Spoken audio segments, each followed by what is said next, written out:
came from Norway in 1865, and he came over and purchased this piece of property, 108 acres, and they did the trading system.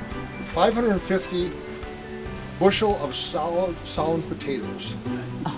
Over a 3-year period, that's $412.50. If it wasn't for that lodge, I probably wouldn't be here today. In 73, my father and I were remodeling the Luber's house, and they had bought the resort. I said, did you find anybody to run the resort yet? He says, no, why? I said, well, I'm engaged. He says, the job's yours. But he made the stipulation we had to be married. This is in January. So we got married April 20th. May 1, we started running a resort. 2000, every municipality in Wisconsin could give out one more liquor license.